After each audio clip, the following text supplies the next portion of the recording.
evening, Mr. and Ms. Internet, and all our ships at sea. Coming to you live from the world-famous 405 Freeway in beautiful, sunny Southern California. This is the Freeway Forum. I am Atari. I'll be your host for the next however long this takes me to get off the freeway. Glad to see you here. Glad that you're here. And I'll be here. This is the Freeway Forum. This is a time where we chat it out, we hash it out of the top stories of the day over the past couple of days, or whatever it happens to be, whatever's on my mind. It's a very open, free form kind of show. Please pay no attention to my old man glasses, as I just tend to wear them because they fit over my regular glasses. It's very convenient. So I'm not trying to be stylish, at least not while I'm driving. Today, the dude abides, man. What's the big deal, man? It is the Dude Day. Day of the Dude. It is the holiest of the holy days of the Church of Latter-day Dudes.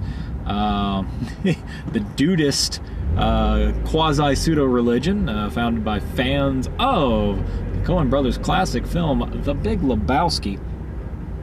Now, I do enjoy The Big Lebowski, and I do enjoy a fantastic White Russian every once in a while. I was kind of addicted to those things for a while there.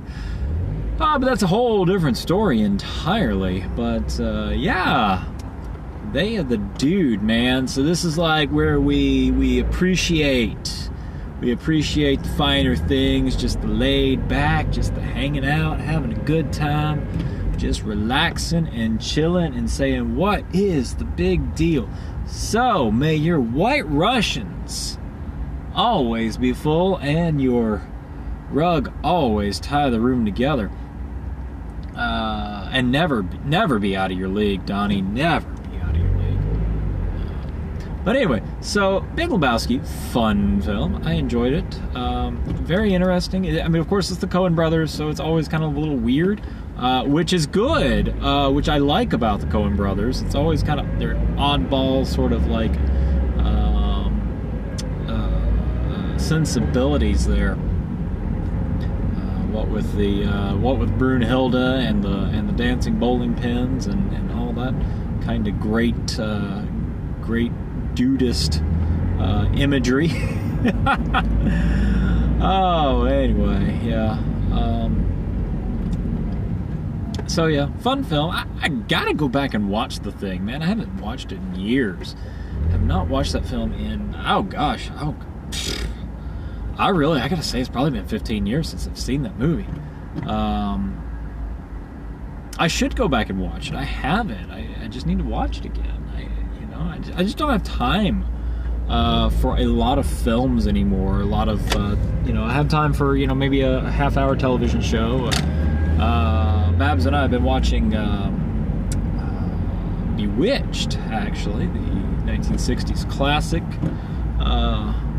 Elizabeth Montgomery and Dick York, and sometimes Dick Sargent. Dick Sargent.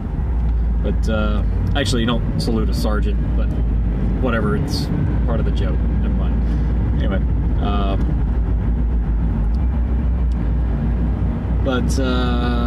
Anyway, so I've been going back and watching a half hour or so YouTube, or a bit of Bewitched today. I'm also so inundated with YouTube that it's hard to keep up. Now I have my YouTube subscriptions. I actually dropped Grant Thompson because it was just too much stuff too often and just not interesting anymore. It's like, what's he gonna pour chocolate into a mold of today? Okay, Grant, I'm tired of these videos. I want to see something interesting. And I'm sorry, pouring viscous substances into a silicone mold and seeing what comes out is not exactly entertaining anymore. It was, maybe partially entertaining, the first 2 or 3 times, maybe, but it's just old hat at this point. So I got tired of Grant Thompson, King of Rant. random. This isn't the first time I've dropped his channel either. I'm going to gripe about this for a little bit, but it seems to me that there's a big push on YouTube to just crank out content. Just crank it out, crank it out, crank it out, crank it out. With very little regard for quality of content. It's just got to be content. Gotta get out there, gotta get out there, gotta get something new every day or every couple of days or whatever. It's just, I don't know, to me it takes away from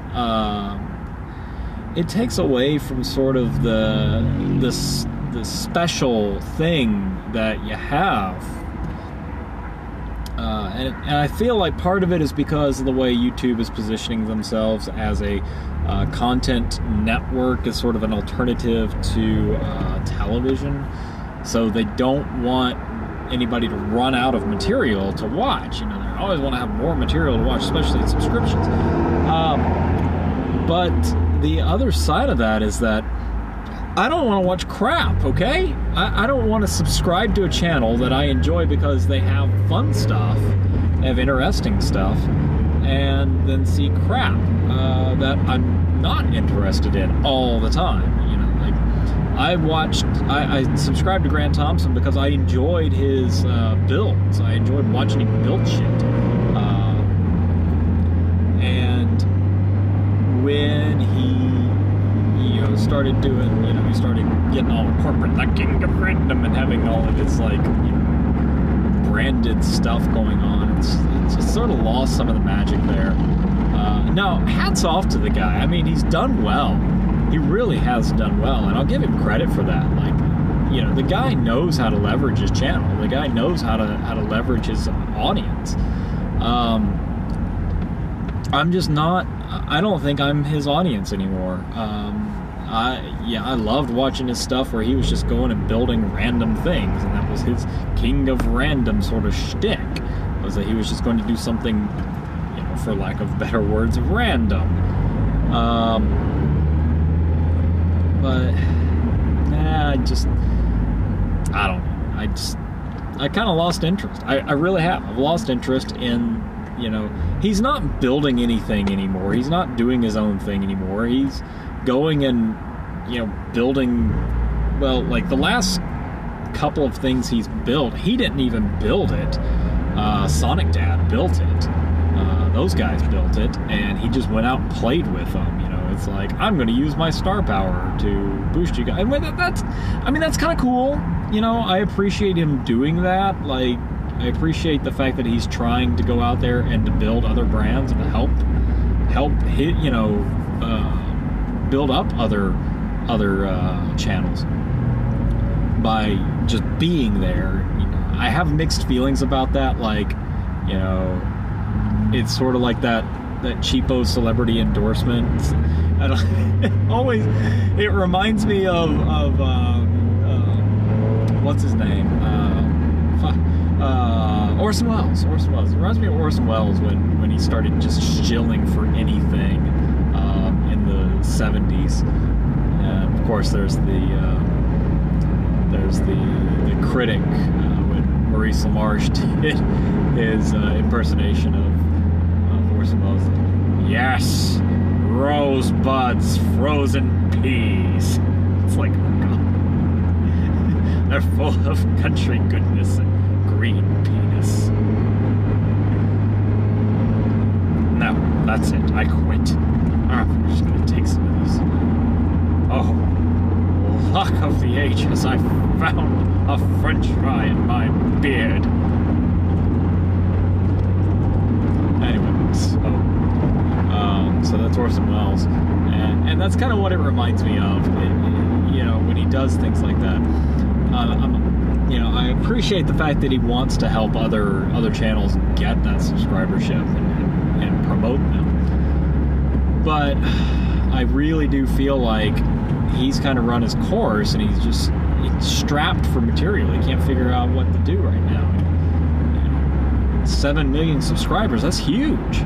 That's huge, and I think all he's doing at this point, he's got his goal set to be, I want the diamond play button, and he's doing anything he can to promote that.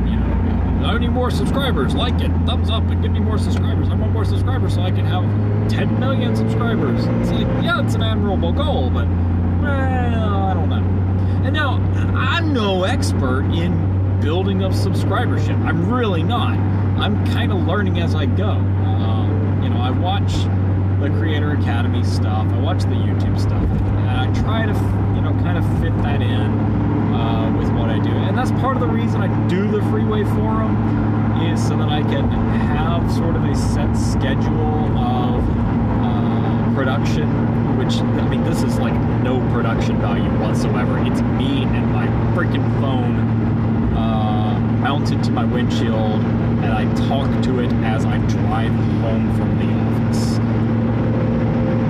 This is about as much production value as it gets. If I can't download it directly from my phone, I have to go in and download it, from Periscope or whatever. So, yeah, like this, this is a low production thing that is meant to fill the gap between my higher production stuff. And of course, higher production is very much a relative term, because obviously my production value is not the highest. I try to do as best I can. I do what I can with it, but there's only so much you can do with a camera and maybe some lights. But anyway, but of course, usually not having anybody else to work on it with me, that's sort of a damn. But so yeah, that's sort of my thing. So I've dropped Grant Thompson in favor of. I've actually ironically dropped him in favor of 2 channels that he was promoting for a little while. So I dropped him in favor of Sonic Dad, and I dropped him in favor of Modern Rogue. And I like those channels because, yeah, they have some quick stuff. The production value is not fantastic. It's not ridiculously over the top, but they've got some great, just little things here and there that just add just a little bit. It's obviously a very quick production turnaround, but they're not spamming me. They're not bringing a new video in every day, every other day. That's 10, 15, 20 minutes long and just not interesting. Again, what am I doing here? I'm posting these Freeway Forum videos, which are about half an hour long each. I'm posting these every other day on my YouTube channel right now. And that's going to change. I'm going to do this for the next few weeks. I'm going to do this pretty much up until first week of April, when I'm going to be on vacation first week of April. So I'm not really going to be working on anything that week. So there will be a break. There will be a break in production, a break in the schedule. And there will also, that's when I'm going to switch from Freeway. I'm still going to do Freeway Forum 3 days a week, most likely, but I won't be posting all of them to my main channel. I'll probably set up a separate channel just for the Freeway Forum, and that's how that will go. I hate seeing that little goose egg down there, but you know what? I still enjoy this. It keeps me in practice to talk about things, to formulate ideas, and eventually, hopefully, I will get somewhere where I've got a little audience, and I'd like that. I would like that. So we'll see. We'll see what happens. I'm sure if I had Facebook Live going, people would be watching this like nobody's business, but I don't like Facebook Live. I don't like Facebook Live, mostly because it forces a portrait mode recording. It forces the portrait mode recording, and I don't like using it. I'll have to find some other way to do it, I think. If I can find a different way to record for Facebook Live, then that's what I'm going to end up doing.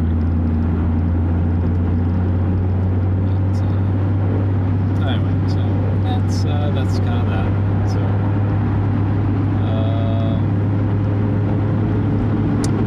yeah. So it's a Monday. Just another manic Monday. Wish it were Sunday, 'cause that's not Monday. Oh boy. President Scrooge is signing a new version of his Muslim ban into action. Now this time I'll call it like it is. It's not an outright Muslim ban this time, like the last one was.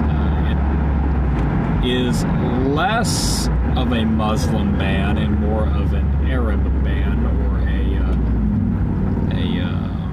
just a generalized travel ban. So, calling it like it is in the spirit of fairness, because I believe in playing fair as much as I can.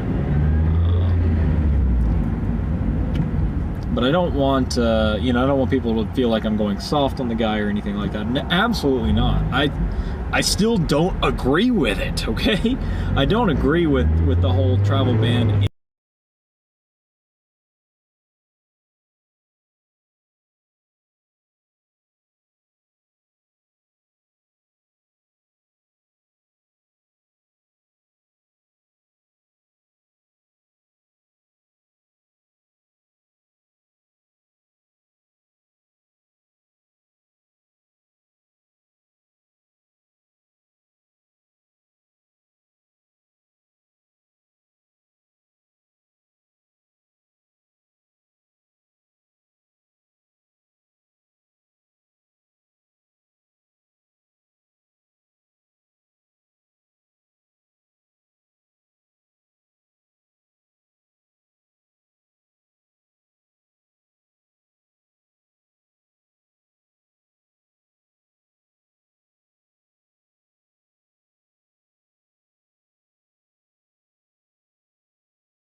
It's a lot of sound and fury, kind of signifying nothing.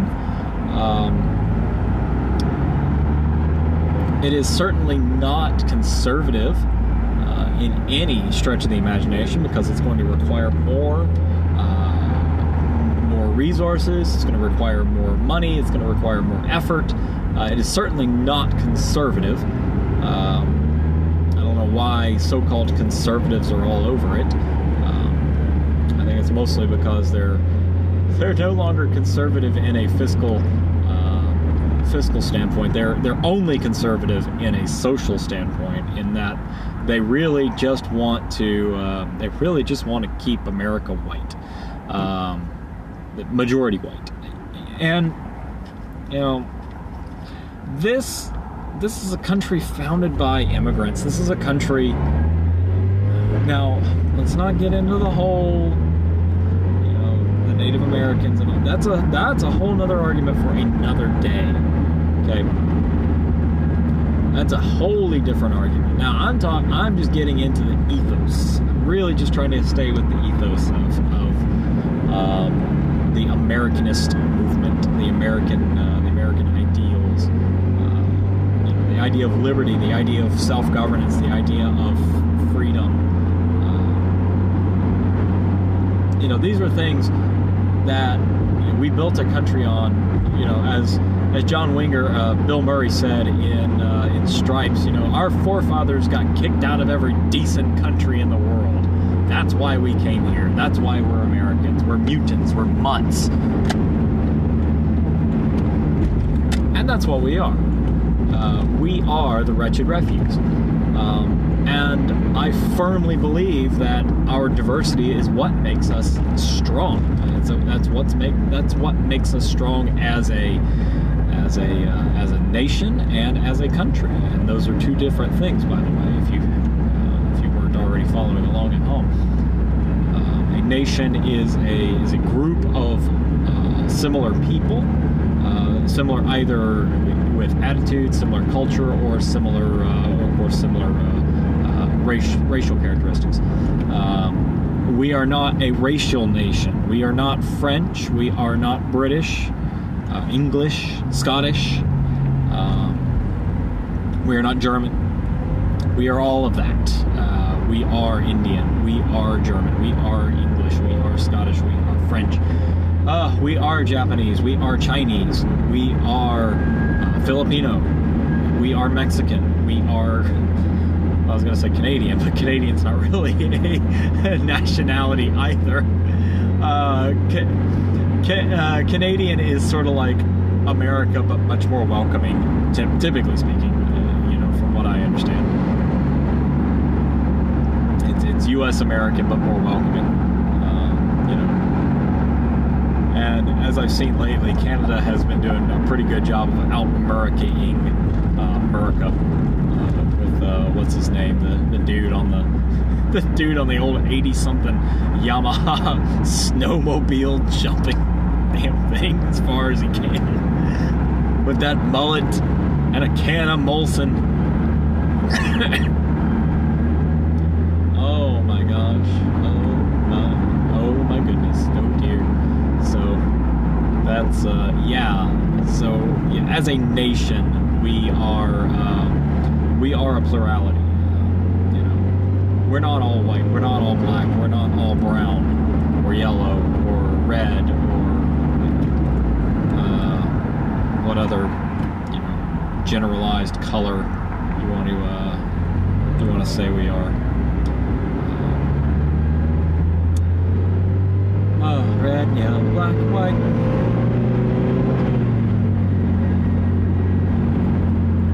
Green and yellow, black and red, we're off to bend the head.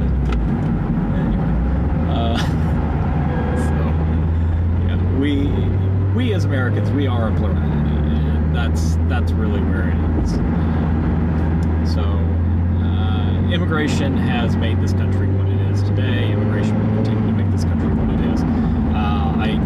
I understand the need for vetting. I understand the need for security, but those are things that we already do a pretty darn good job of in the first place.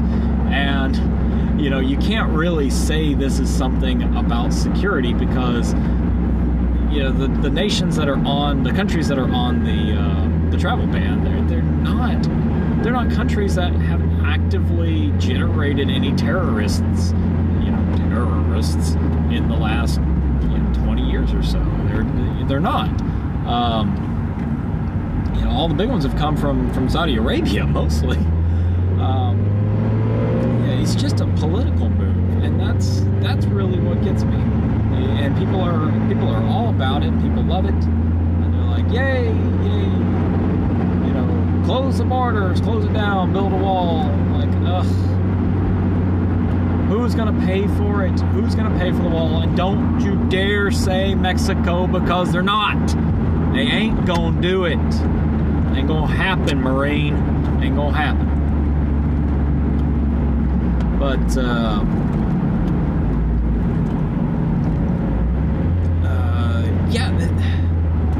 it's just, it's nuts out there. It's nuts. And like I say, when you start dropping bombs on people, and then you don't let them, you start dropping bombs on people, you destabilize their government, you destabilize their country, you allow warlords to start taking over, you allow people to start getting in on it, and then people want to run away from that. People want to get away from that. You need to do something about that. You need to let them in. You either need to fix the problem or you let them in. Okay? And, this is not something that is exclusive to Donald Trump. This has been going on for years. It's been going on for much of the 20th century, at least the latter half of the 20th century. Not as much as maybe not as much as in the past 20 years, but certainly in fits and starts all through the latter half of the 20th century. We've been in the business of regime change. We have been in the business of toppling governments for our own. They call it national interest, but generally it is in the name of private interests. Especially, and I used to cry foul at the whole war for oil sort of rhetoric. But the more I look at it, the more I see it, the more I'm like, really? I mean, what? Why? No. Like, hindsight is definitely 20/20 here. I'm pretty certain we're not on the up and up about some of this stuff. I'm pretty certain there's other ulterior motives at play here.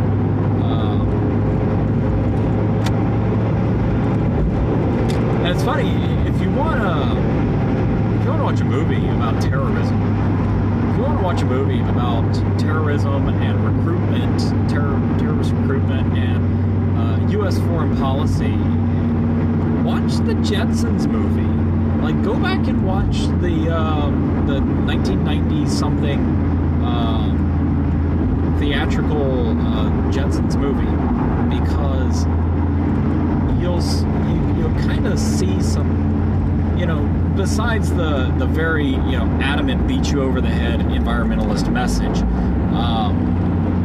I look at it more as an allegory on terrorism and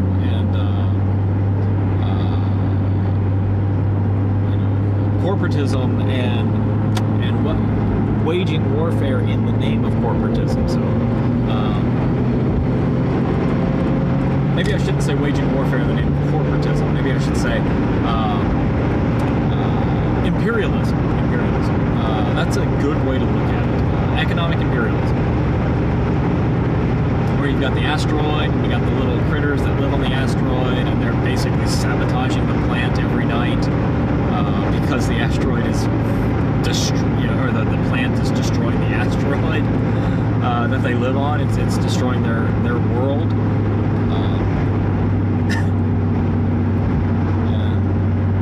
It's not quite as over the top as something like in real life would be with suicide bombers and so forth. But it lends an interesting point. If you look at it in that metaphor, in that metaphorical light, that if you go into a place and you start screwing around with it, and there are people and or things that live there, they want to defend it.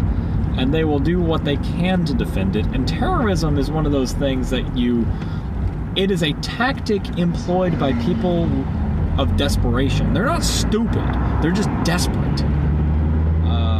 And you have to know your foe. You have to understand your foe when it comes to something like this. Know your foe. You really do have to kind of get in the mind of it. And until you can get in the mind of it, you're really not going to be... you're going to be at a loss, and you're going to lose because you're fighting not just you're not just fighting terrorists. It's not that they just want to come over here and kill us because they want to come over here and kill us. They want to come over here and kill us because they want us to stop going over there and killing them for whatever reason. Now, we're not even going to argue into the bottom of why we were there in the first place, or why we do what we do, or why we're where we are, because it's a very complicated answer, and there's a lot of different answers. But I'm just speaking in sort of generalizations here, and I'm aware of that, and I want my audience to be aware of that we are speaking in a level of generalization, and that's why this is a forum, so the more people we have here, the more voices we can hear, and as long as we keep it civil, the more we can understand each other, try to come together and figure all this stuff out. Because I want to say it was John Hancock. Was it John Hancock or Patrick Henry said, either we're all going to hang together or we're surely going to hang separately.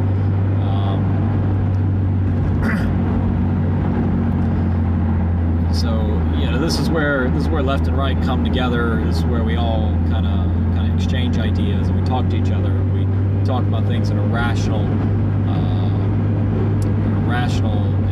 coherent manner. But yeah, so watch the Jetsons movie and sort of see what I'm talking about with how you can, completely innocently, you don't realize what's going on. You may not realize what's going on through either just ignorance or sheer willful ignorance, lack of knowledge, or an actual willful ignorance. But you may not know what's going on, but then once you understand that there is something going on, it is beholden on you. It is your moral responsibility, it's your ethical responsibility to